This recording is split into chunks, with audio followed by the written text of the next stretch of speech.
the World Trade Organization is engaged in this new exercise to write rules aimed at facilitating the use of e-commerce. And so, what they're doing in Geneva right now could potentially facilitate things like global payment systems, improve access to customs logistics, and ensure that companies like all of yours have access to global digital tools no matter where you are in the world. And so what would you say to the negotiators who are listening about this exercise that they're engaged in? Sure. I think for me, I may have mentioned this the last time I was in Geneva. I think one of the major challenges for us as an e-commerce business is actually customs. I think the whole idea of figuring out tax and customs import codes and trying to ship anything across and trying to make sure that the product has the right codes on is probably one of the most complex things for a small business. And so you end up having to use like clearance agents. So, thankfully, when you use FedEx or DHL, they sort of take care of all of that for you. But I think for a lot of small businesses, that is one of the challenges, is dealing with customs.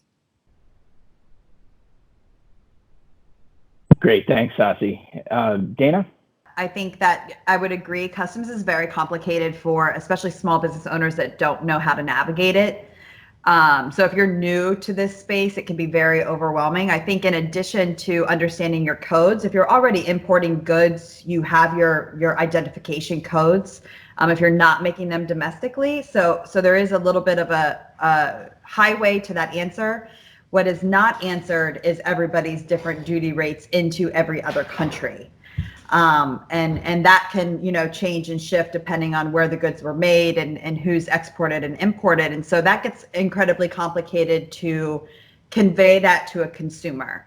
So a consumer might think they just bought something on the internet and it gets shipped to their house, and all of a sudden they get dinged for $23 extra for their VAT tax and for any duty rates. And they're shocked and surprised that they got this additional fee, even though you might mention it on your website. And the risk to the small businesses is that those customers then refuse those orders and those packages. And there's not often a way to get those back. Once they've entered a country through another postal system, you can consider those goods gone. So I think that there's a reality to say, how do we cross borders through commerce? Making it accessible, especially as these products are being made around the world, making it accessible for a global commerce strategy, as opposed to just thinking very country specific. I think that would help small business and help global growth and access. What we hear all the time is from, a woman in Malaysia telling us that she has no access to the prosthesis or the undergarments or the recovery gear that she needs for the surgeries that she has to have due to her cancer diagnosis and illness. So alleviating that stress point for the citizens and the consumers is an incredible opportunity for us to be able to support people worldwide, rather than thinking, needing, different distributions in different countries, because that's kind of an outdated model at this point. Yeah. So I was saying that my own business line has not really been involved in anything shipping physical goods. So we've been focused. Obviously, we sell travel, which is a digital product. Insurance is also something that will be done digitally. So we don't have those issues. But what I would like to say, especially when it comes to services, and I think Raphael mentioned that earlier in his comments about liberalization, because right now we're in the world where the world is not actually now really connected. If we're not ever connected before, we're really not connected. Meetings are happening globally. We're dealing with a global issue. So I believe that organizations like the World Trade Organization, World Health Organization are going to have to look at, and I think countries now are going to be more open to addressing their own self needs, but also considering the fact that we live in a global market. And for example, talking about what Raphael was talking about, which is, for example, medical services. A customer in Nigeria, a patient in Nigeria should be able to access the best medical services globally that they can afford. And those are the ways the world should look at what is stopping that from happening. What platforms can now existing that they can utilize to, first of all, address whatever all the issues or that cause the restraints to local licensing and all those kind of things that put restraints on the ability to make that happen, should now be addressed quite aggressively, knowing the impact technology is having and will continue to have going forward. And so we have to all look at the world now that we're all connected. We're all working from home. We're all dealing with the same issues globally. We're all impacted, even the first world. And it's interesting to say because now we're in Nigeria, we're in Africa, and we took actions very, very quickly to address and to stop the spread of the pandemic. Because when we were watching CNN, I mean, I'm glued to CNN, I'm glued to Bloomberg, and we see the impact this disease has had in first world economies like the US, Spain, Italy. Everybody had to literally say that we don't have the capacity to handle these issues. And so, example, when we're talking about medical issues, we should be able to, somebody should be able to have some symptoms at home and be able to say, I have my card, I should be able to log into a platform, speak to a doctor anywhere in the world, because right now we have to utilize all the doctors all over the world because your own doctors here locally might be overwhelmed to even address your own needs. And so this is the kind of thing that we should be thinking about. Like, we are now dealing in a global issue.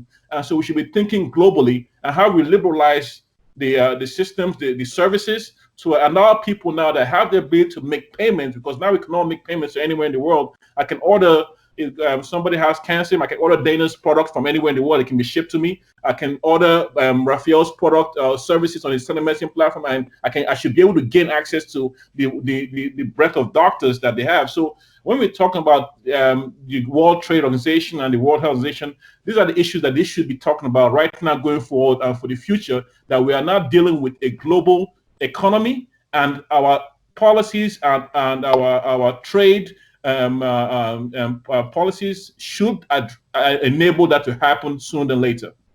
Thank you. Thanks so much, Obinna. That was great. When you think about multiple countries, I will actually throw this question as a challenge back to WTO. They're here with us, and maybe someone from WHO as well. What happened is that in this new world that we're living now in the pandemic, and this will not go back as it was before, we have to think more digitally now. And what I'm seeing is that I have almost 3,000 doctors working in our platform, and they want to collaborate with other countries. So they would like to collaborate and donate their time. We also are in several talks with Doctors Without Borders, MSF, where they want to use our platform to also donate diagnostics and consultations instead of traveling to the countries that they used to go. Now with all the isolation and quarantine, they cannot go. So they're thinking to use telemedicine and telediagnostics as a platform to donate services. But what happened is that if you are not a local licensed doctor in each country, you cannot practice medicine there. But somehow Doctors Without Borders can when they go physically there. So we are strategizing and wondering how can we modernize this kind of trades between countries in a way that we can, for example, donate a second opinion for a radiologist in France, that we have partnerships for patients in Italy, which are in dire need of more radiologists for all the lung tests that are being done there. So this is just one example that today we're not allowed to do that. And in terms of the patient data, we have data centers with Google in each of those countries. So the patient data does not leave the country. What does leave the country is when the patient gives the consent, we de-identify the data, train these machine learning models, and then the training models can help to do these predictions in several countries, but only the models, not the actual patient data. But we do think that this kind of international trade and international healthcare regulations should be top of mind for WTO and WHO, because we are seeing that we could collaborate way more across borders, but at the moment, legislation does not allow this kind of inter-border relations with physicians.